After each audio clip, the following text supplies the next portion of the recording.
Okay, guys. Just a second here. Let's see what issue this is.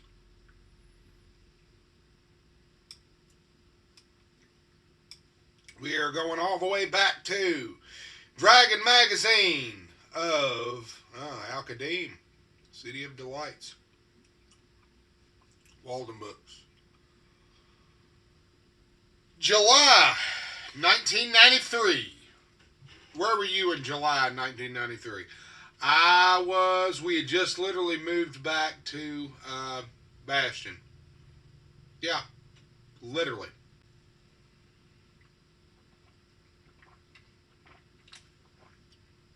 We'd been in Damascus for about a year, I guess. I don't know. Roundabouts. And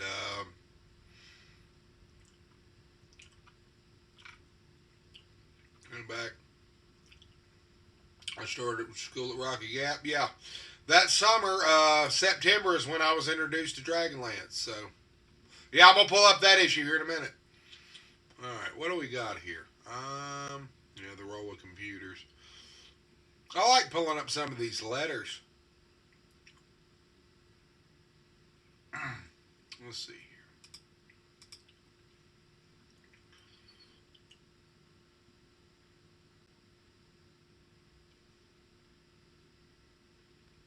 Yep.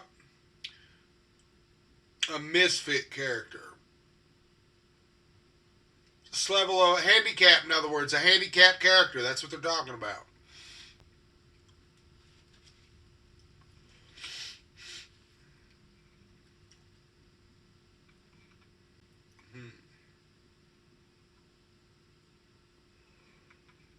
Let's see. We're looking. There's a whole bunch of stuff here, guys.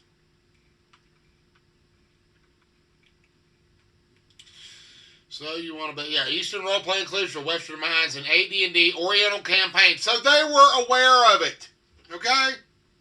Jim Holloway.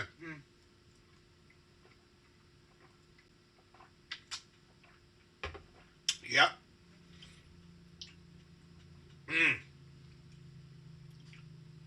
Oriental Adventures, yep.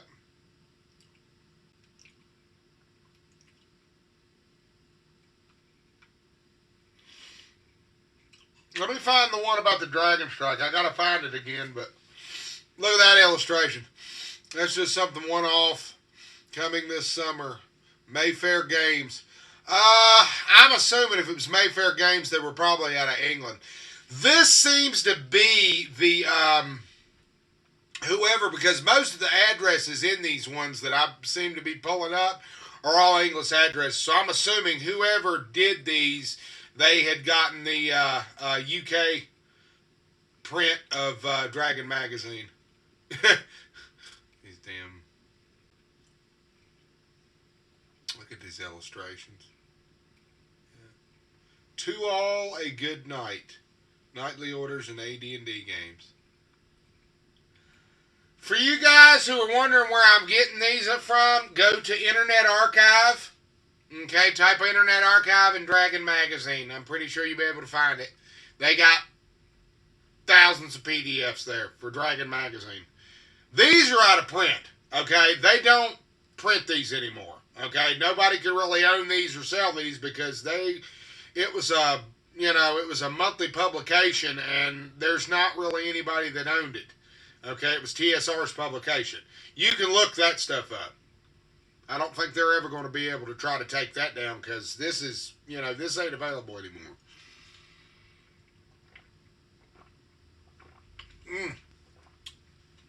The Player's Guide to the Dragonlance Campaign. It's more or less a splat book, but now this one, it had an alternate cover on it. I was noticing that too. Cardmaster. Now, see, they were dabbling in '92. They were dabbling with card decks. I've got a Advanced Dungeons and Dragons second edition collectible card thing too. That come out in '91. Yep. You've seen it. I showed it. I had the striped card. Yep.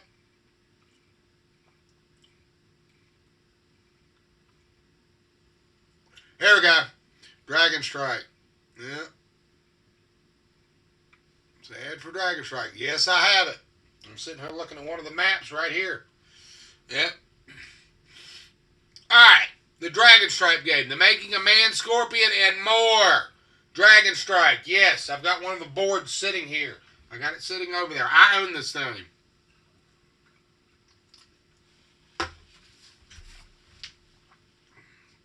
The dragon's sitting around here somewhere. There it is.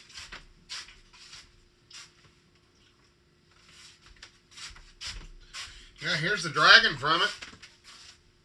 See? Yep, I've got the board game. Yeah, that's the dragon. I painted him. Yep. Alright. Let me roll it down here. And hopefully this thing will... Okay, let's see here. Let's see if it'll read it aloud. Page 37.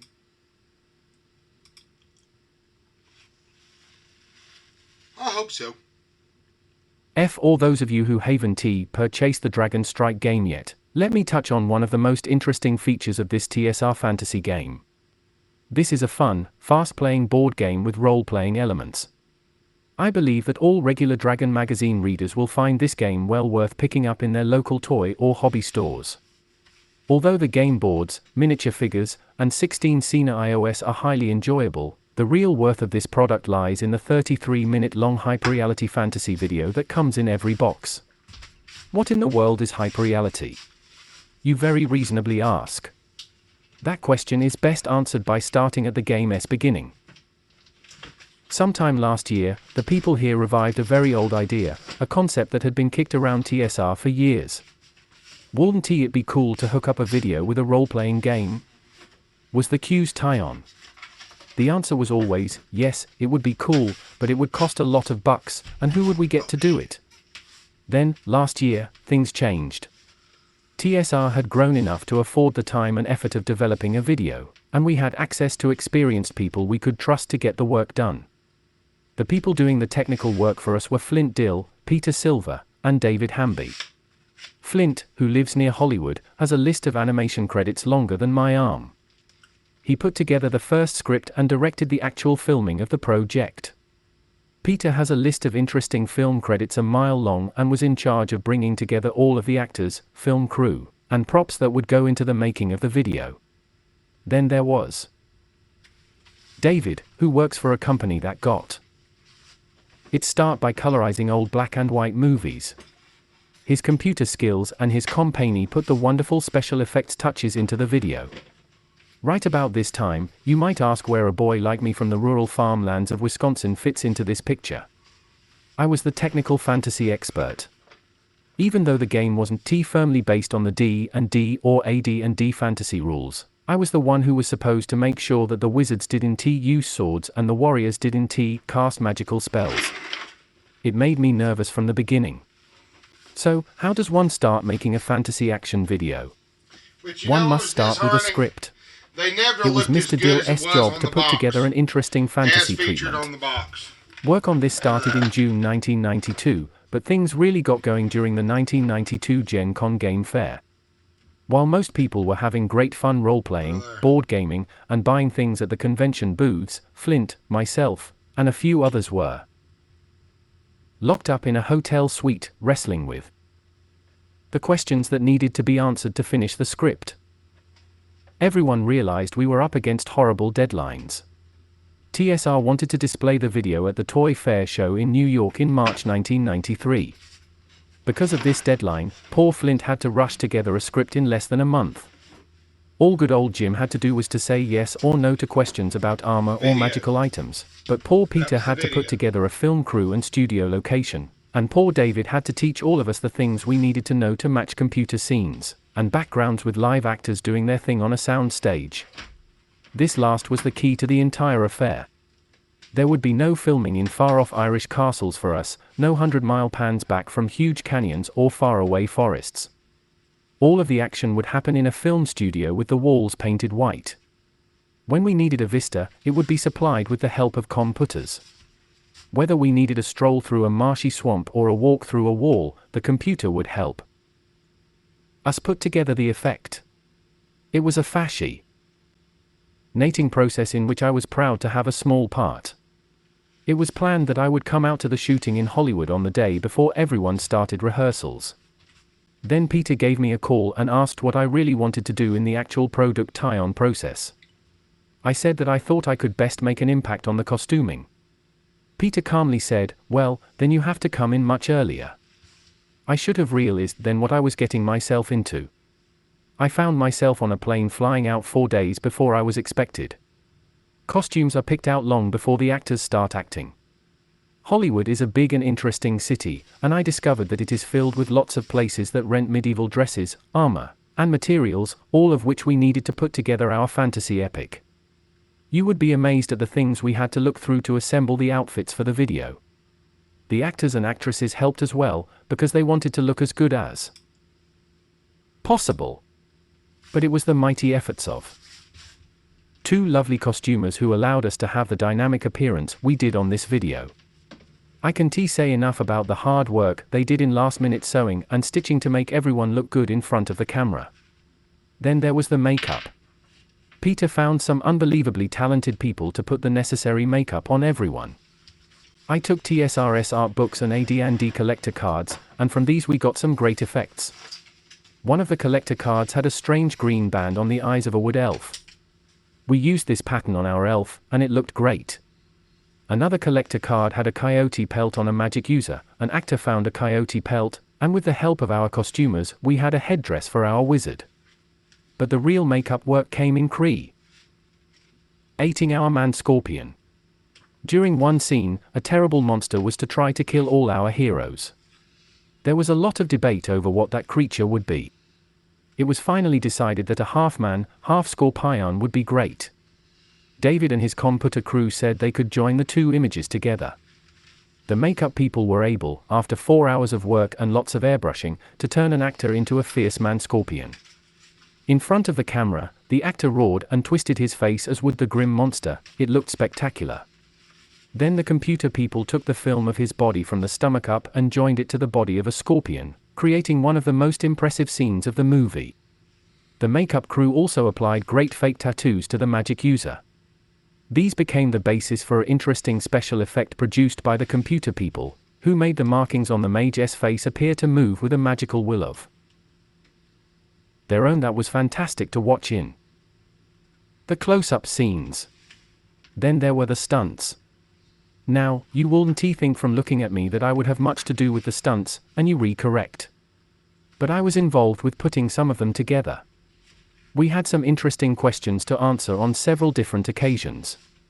Our cleric was an actor who was great with a special glaive weapon he used during some Conan movie work. He didn't like the fact that TSR game clerics don't use edged weapons, but it turned out his quarterstaff work looked sharp on camera. There was also a scene where the thief had to climb a high wall and attack a bugbear guard. We agonized over how this would be done. Should the thief leap over the wall and backstab the monster, or should there be a special fight high on a parapet? Finally, we all decided that she would climb up the wall, attract the attention of the monster, and use her whip to pull the bugbear off the wall. In the movie, it looks great, and there is some very funny dialogue in this scene. From the perspective of the camera, however, it looked a lot different. The actress, thief, hung from the side of a plain white wall by clutching white 2x4s. There was a scaffold behind the wall, and the bugbear actor in costume walked back and forth above the thief. In the scene as it was filmed, the bugbear heard the thief's lines and bent over the wall's edge. The thief then gently lashed her whip upward and struck the other actor. The camera was stopped, and the whip was then wrapped around the actor's bugbear head while the actress thief got off the wall. Then the bugbear did a 30 fall onto a huge foam cushion. On the video, the computer people turned the white wall into a castle tower, and the magic of film editing changed the slow lash of the continued on page 38.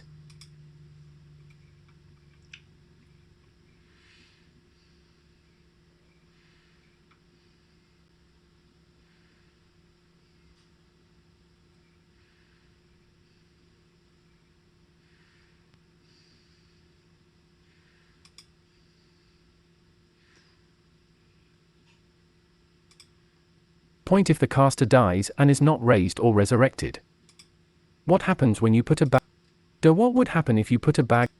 That the bag of Page 78 of the continued from page 35. Thief S whip into our fantasy thief, quickly whipping the monster around the neck and pulling it off the tower. Regarding film editing, I discovered a neat trick during the fight scenes.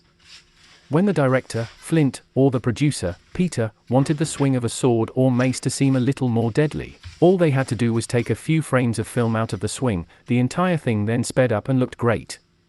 Then there was the problem of resolving what fantasy things look like.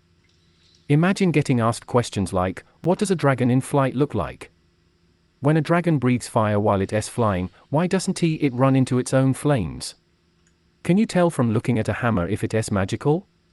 When a cleric uses a healing spell, what does his magic look like? When a magical sword is in operation, how can anyone tell?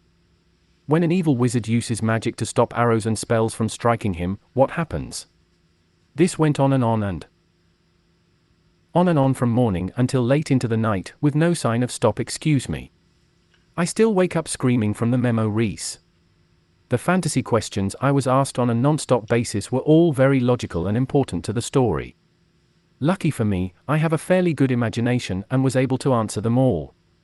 The special effects we got out of the answers helped create one of the most interesting fantasy films you really going to see in a long time. One of the most interesting effects was the summoning of the fire elemental. The evil wizard throws a huge magical ruby to the floor, and up springs a fire elemental to throw fireballs at our heroes. On the set, a charming real-life ballerina was dressed up in a red body stocking. Flint gave her the cue, and Peter at the camera filmed her rising up from a yoga-style sitting position and slowly doing spins. David in the background watched the monitor and smiled, as he was the only one who could fully imagine the great effects the computers were going to create. That's the hyperreality part of the film. When you see the matching of the live action with the computer backgrounds and special effects, the entire process is always stunning. In the video, the ballerina is covered in flames, and dazzling fireballs launch themselves from her hands. It's a breathtaking effect sure to please owners of the game. I've watched this scene hundreds of times, and I still get goosebumps every time I see it. There are lots of other things I could tell you about, from working with the backgrounds of each actor's character to the use of my dice bag to hold the jewels the thief stole from the wizard. But I think I've given you enough of the flavor of the making of the video to whet your appetite to see it. It's a great video all by itself, and the DragonStrike game is equally good. You and your friends should give it a try. If you can find it in your stores, order it by name. You'll find hours of fun packed in the box. Finally, to answer the unasked question, yes, there will be another video. Hyperreality game next year, and it will be even better than the first one. 8th of July, 9. Okay, guys, as far as I know, they did another video with that same actor that did the wizard, and they showed him on a spelljamming ship. Now, the only place that I saw that footage was on an old 1995 Sci-Fi Channel special about TSR. And they showed a brief clip of it. That's the only time that I've ever saw it. To my knowledge, I don't know if they ever did, they ever finished that. I don't know if they ever finished that or not. But that's pretty cool, huh? Not bad at all. Alright, guys, we've been rolling for about an hour and 58 minutes. And I guess we'll go ahead and let it ride on that. That was just a little something to show you. I wanted to pull that up and show you. Yeah, that's what they're talking about, the wizard. That's the wizard. If you go online on YouTube, you can find where somebody has actually posted this, and there's some of the comments from the guy who originally, I believe, his daughter played the wizard. The guy that played the warrior, I think they called him Malibu. He was in American Gladiators. Real interesting about the actors that were in this. But this thing, it was okay. It taught basic D&D or AD&D. It was a little different though, but it was one of those things. If you've never played it before, that's what it was for. It wasn't too bad. It confused the hell out of me, But it did at least give me a basic understanding of Dungeons and Dragons. I bought it pretty much after I bought the damn second edition Player's Handbook. It was one of those things, and I've had it for years. I still have it. It's in working condition. I got the video and all. So yeah, it's still intact. I got the boards. See, there's one of the boards sitting there right there. All right, guys. I want to thank you all for tuning in. We'll get back on and I'll run some more stuff a little bit later. I mean, I got tons of these damn Dragon Magazine issues to run through. Oh my God, there is so much stuff I could pull up. Oh my gosh, for days. Days. I mean, we could spend a whole damn session going through Dragon Magazine issues if you want to. But anyway, thank y'all for tuning in. If y'all are interested, like I said, I try to port these over to YouTube. Get a hold of me, send me a message, whatever. If I've got more people to interact with, you can let me know. I can dig in my archive, see what I got to show. Okay, simple as that. But it's just something to do. All right. You all be good, and I'll holler at you a little bit later. I'm going to go wish my mom a happy birthday. It's a birthday day. All right. We'll holler at you a little bit later, guys. All right, this is Engine Joe. Roll on.